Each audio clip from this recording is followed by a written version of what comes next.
What's up, everybody? It's your favorite nerd, and today we are talking about Mastermind Creations Ocular Max Backdraft, their Inferno. Why did I say ladder like that?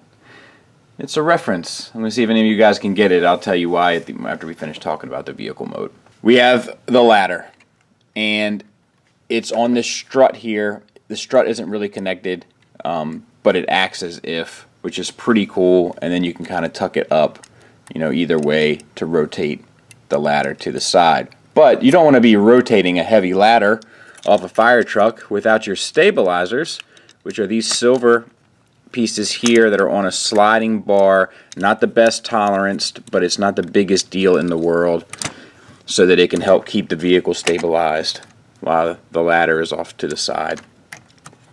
So that's pretty cool. Nice thought. Interesting. I dig it.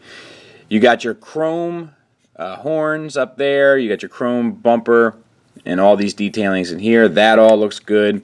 Chrome stuff in here for the this looks like to hook hose up to, but that's not really a thing though, I don't think. And then there's these silver bits back here. It could be.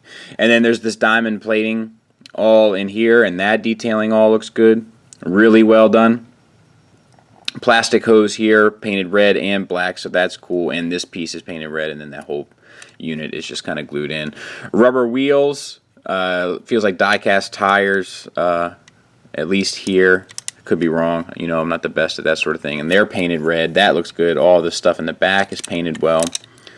I have found that while I've been manipulating it, some pieces will come untabbed. So that's not the best, but not the biggest deal either, I suppose. And then we have the chrome detailings on the ladder pipe, for lack of a better term. Or, you might say, so to speak. We have an alternate face. This is a happy face. He's a happy guy. He's here to be your bud. He's gonna be a friend, a pal when you need him. And I'll get it out of the way so we can focus on it a bit.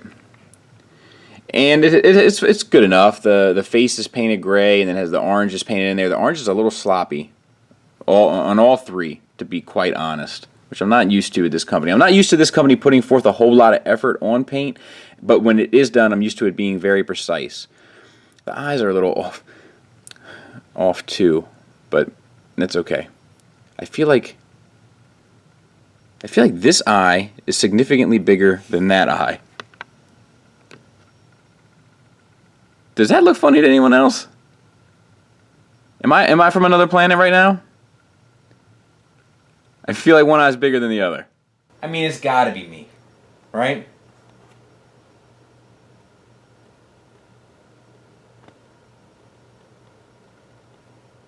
And we have this rifle, cannon, whatever you want to call it, blaster.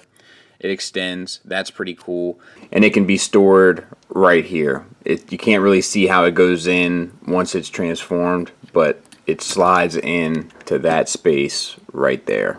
He also comes with 2 decal sheets, which are pretty cool, and a little thing to slide over his stats on the box, and then an actual sheet to show you where the decals go, which I thought was thoughtful. This has kind of become a lost art, but I like it. I like to see more of this. Smart. But anyway, it's pretty good. It's a pretty good truck. Has good weight to it. The doors, I believe, open. Yep. And then you can put your characters inside there. And the steering wheel is all done there. The seats are done. There's a stick shift in there, so that's pretty cool. So that's all fine and dandy. But steering wheel's on the wrong side. Am I right, America? Anyway, pretty good. Not a bad truck. We'll do a quick size comparison next to Tiger Tracks, and then we'll get rocking and rolling. Rocking and rolling. Oh, the references from Rescue Me. I was a big fan of the show, and whenever they would get alerted, I guess for a fire, the little lady on the radio would come over and say, "Engine, ladder, battalion." Alright, so let's get started. It's basically broken down into 2 sections. One that's kind of simple and straightforward, and one that's kind of challenging, but yet still enjoyable, to be honest. First, you want to lift up the ladder. This piston might be down. Just flip it up. And you got to slide these pieces back. Now these pieces come back to bite me later on usually, but we'll talk about that when we get there. Next thing you want to do is split these pieces. Now they're latched into these black tabs here that are part of the arm mold, and it can be a bit of a pain to work around, but once you get it, it's not my favorite. It's a really tight fit. There it is. So open that up, open that up. Now bring the legs all the way down, and what we want to do is bring the feet down. One of the things I like to do as soon as I get the feet down, because otherwise I'll forget, are close these tabs in the back. They just lay flat in truck mode. And then these pieces here are on a double hinge, and they accordion down and lock back in. And that's the legs done. For the crotch piece, lift it up, so to speak, spin it around, open up, so to speak, and then close it up. And mine, or I should probably say right now, this is sent to me by Robert D. Again, he bought this and had it overnighted from his distributor straight to my house. That man is crazy, but a dear friend. And that plugs in there, at least it's supposed to. We'll get back to that. So we want to open this, open the door again. Where's my handy dandy DX9 tool when I need it? While you open the door, you can go ahead and close the side view mirror. They don't collapse all the way, which they should. They should have designed that as such, but it does collapse a fair bit. And then you can bring this arm down here, rotate it in, spin it up, and then slide the bulk of the arm over. Same for the other side. This down. You know, it might even be easier to open that first. So open that up, spin this around. You can pop the head up as well, just to get it out of the way, give yourself a little clearance. Rotate that up. Slide this arm forward, which will give you the space to close that and that. And same on the other side. Once that's slid forward, both pieces will close up. Now you just orient the arms, finding the joint, rotating it down, rotating these pieces up. You can't really see that. Spin it around, and then there's the cannon. I forget exactly which one it is that is supposed to be the hand and which one's supposed to be the cannon, but let's just do this one. It's the same on both sides. I'll show you here in just a second, and then close that back up. So same for the other side. Rotate down, rotate up, spin, orient, and if you want, you can open that up and get the other hand out. Up to you. This part isn't extremely challenging, but it's the most challenging of the transformation process. So my advice is to pull these pieces back immediately. This will just give you a reminder. It's hard to remember after you get done this nightmare and I mean nightmare relatively loosely, but it's hard to remember these little nuanced pieces after you get the more challenging parts done. And this part is challenging mainly due to two sliding pieces and how easily it happens. So take these two pieces here and split them open.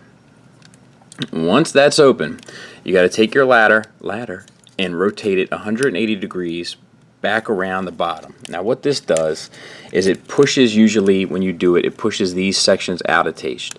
Make sure you collapse them back down before you try to slide it, and that's a pretty easy time, but I don't always have that much luck when I do it. Then this is the part that is challenging for me, but I think you just rotate it there and flip those up. I could be wrong. I'll take a look when we get it all done. And then you take this section here and then collapse this. This all accordions up. And then this comes in. Let's see, yeah, I had to fold this back. And this tabs into the top of the cab. And then rotate your ladder down, and there's actually two little spaces for the pegs of the ladder to go into, and it fits fairly securely. And I'll make sure that, I think maybe it opens up like that, but I'll get them cleaned up and we'll take a look at them. I want to say straight away that there's a proportion issue with me on this guy, and it's in this area here.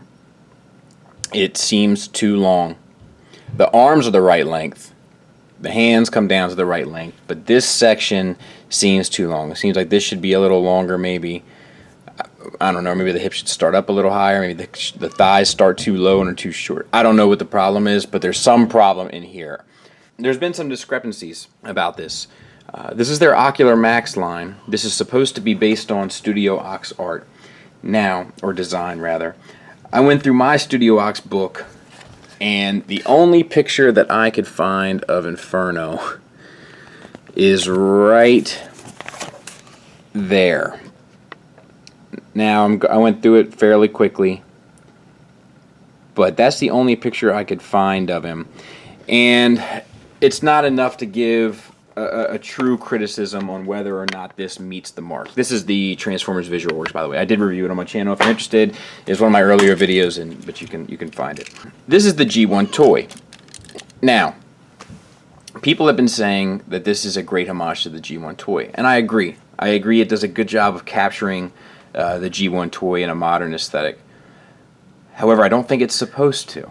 I mean, maybe the designer intended, and we'll get to her in a bit, but maybe the designer intended it to be a modern update, good grief, of this Inferno, and that's fine, but the Ocular Max line is supposed to be Studio Ox, and I'm not sure it nails that. But I can't say for sure because I don't have the work to go off of.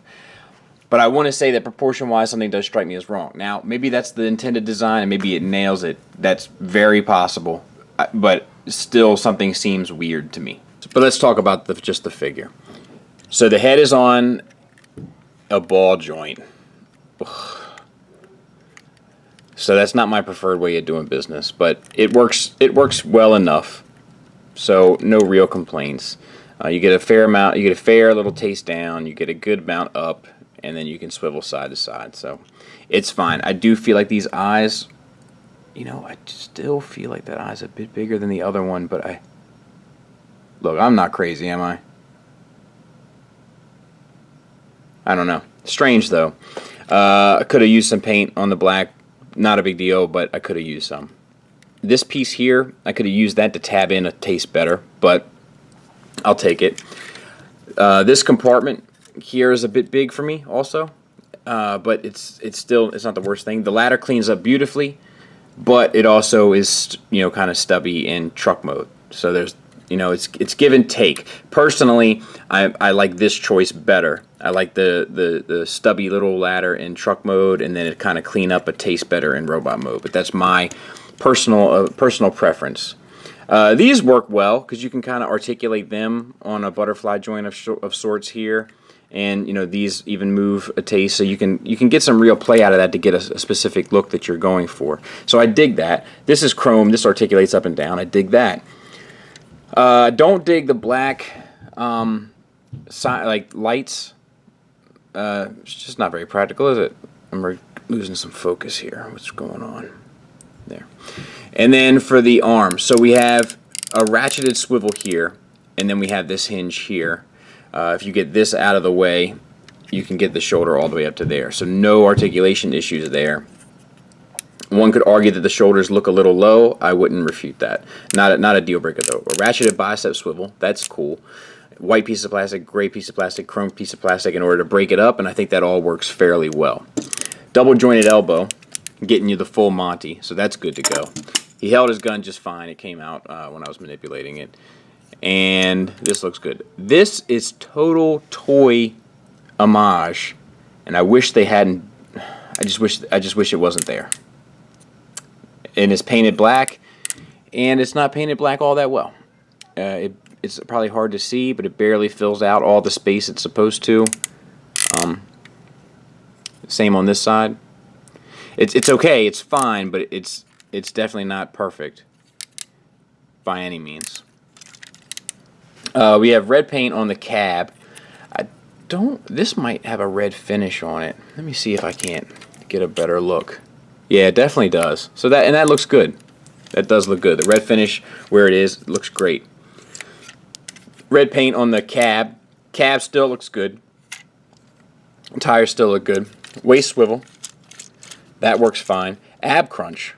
That's cool. You get all that way forward. And then even a good bit back. So that's cool. I feel like we rarely have both. I mean, we rarely have either. But usually if we do have one, we have one or the other. And this has both. And that's cool. Would it have been better if it was ratcheted? Sure. But I'll take what I can get. It's fine. This piece doesn't tab in. I know they're aware of this issue. I made sure to look around before I spoke on it, and we're going to talk about that at the end. But, you know, that's an imperfection. That's not okay. And the paint could have used a double coat, and it's done fairly well. Not super sharp, but could have been done fairly well. Could have been done better, rather. Then we have universals for hips. These pieces flip up on a hinge. Yes. Universals for the hips. Soft ratchet forward and back. So that's fine. Friction out to the side, but it holds it like a champ, so no worries there. We'll check the other side just to make sure. No worries there, so also well done. Thigh swivel built into the bottom, and that's ratcheted. That's fine. Double jointed knee, but you really got to push it to get that second one. So that's a fit and finish kind of thing, and I would have preferred that been a bit smoother, but it is functional and it does work and you can get it. It just isn't like I think a lot of people, if they were being extra careful, would think that this was all she had to offer, but she can in fact go much further. Getting you pretty much the full Monty, I would say. So that's really well done as well. We have this silver stuff painted on the inside of there, and that's cool. That's a nice touch. Moving down the figure, all red, but it looks good. The hose, all that stuff still looking good, which is kind of like GERD, except not spelled nor pronounced nor means the same, and the rest is fairly fine.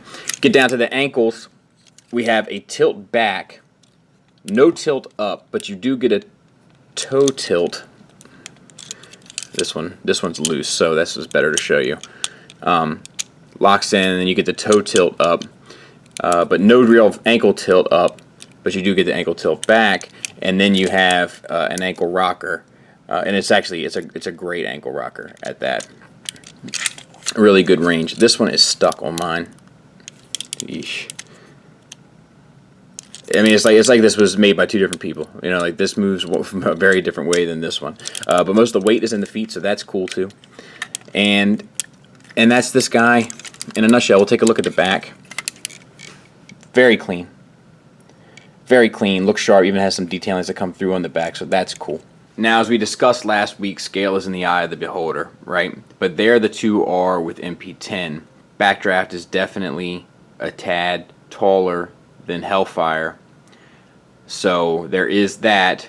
According to the Sunbow scale chart, which is all we had to go off of, and I know that's hard to see, but where are you, you slippery? There you are.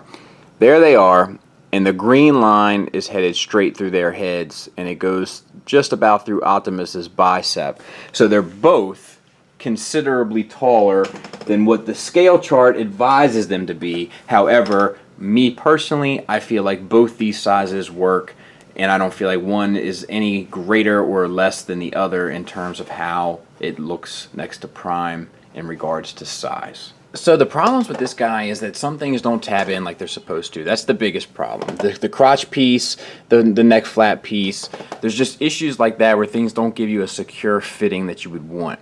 Another problem for me are those proportions. Now, they may be accurate to the Studio Ox design. I did everything I could to try to find, including a quick Google, but I couldn't find anything to really give me a clear-cut picture of what Inferno should look like from Studio Ox. But to me, he does seem much more like the toy than he does like Studio Ox as far as I can see. There are a few weird tolerance places, the sliding pieces up here, but you kind of know how I feel about sliding pieces in general. One of my toes is weird, stuff like that, but that's really small. It's a small complaint, and I don't think I talked about the finger articulation either, but they're all individually articulated, which isn't my favorite. And you have three that are just wraparound hands anyway, so they could have been on the same pin with little to no problem. And then this one has a pin here and a pin here to give you a trigger finger, so that's cool. I'm with that. And then the thumb is on a ball peg. But yeah, there's also like so he's weighty. I feel like they could have really used ratchets in the knees, because there is a little bit of fiddliness to him, like just the slightest. It's not a deal breaker, but it's definitely there. And then there's some design cues. Once again, the proportions, this big box bit on the top of his head. There are some design cues that don't sit quite right with me. I want to say that the person that designed this, and once again, we're just talking about the design aspect, not the actual production of it, of course, is a young lady named Jesslyn. You can find her on Facebook, and she made a statement on Facebook that she's aware of some of the QC issues. I'm guessing mainly the crotch piece and some of the maybe the neck flap. I'm not really sure, but some of the little smaller details. And she gave contact information to get replacement parts, and they're working to crank out a second piece. And one, I want to commend her for that. That's a stand-up thing to do, and she went out there and she got ahead of it, which is really, the smart and commendable thing to do. So I dig that. But I will say that, for a lot of people, unfortunately, it's a little too late. And I know I still run into plenty of people that are contemplating making their first third-party purchase. And I feel like the standards for the companies with the biggest reputations, and MMC is one of those companies, need to be higher than that of those of lesser reputation. Maketoys, Mastermind Creations, Fanstoys, they need to be ahead of the game, because most times it's their products that are being recommended to first-time buyers within the third-party hobby. So their stuff needs to be above the standard. It needs to be as close to perfect as possible. It needs to be Sphinx. And this isn't Sphinx. But it's not Ollie either, right? It's still a quality product. There's still a lot it has going for it. It has a lot of paint. It has a sleek design. Once again, the proportions throw me off a bit. But aside from that, it's a sleek design. The engineering is interesting. Like, it's not too challenging. It's still fun, but there are levels of intricacy to it. And I dig that. Even the sliding parts, which do frustrate me, do feel rewarding after you get it going. I really like the engineering of it. I think that it's pretty smart. I like the stabilizers for the truck mode. I like the articulation. I like an awful lot about this figure. There's just a few things holding me back from giving it the super strong recommend. And the reason why is because Maketoys has an offering out. X-Transbots has an offering coming, which I'm not sure if I'm going to be taking a look at or not, but I might very well be. And Takara has an offering coming that looks pretty G1 accurate. So there's a lot of options out there, and I feel like as a result, everybody has to bring their A game. And I'm not sure if we got an A game here, but I can say we got a solid B game. It's just a few things kind of holding itself back. If you guys would be interested in a comparison video of this and Maketoys Hellfire, let me know in the comments, and I'll get one of those done. And like I said, it's not a bad toy. It's definitely worth its money because the price is stupendous on this guy. I think it was just shy of $100, and I can say for its price, it's definitely worth it. It's just whether or not it's going to be the best option available at the end of the day, and that's going to be a really hard one to tell because it's not without its issues. Thanks for listening. Thanks for watching. Until next time, take care.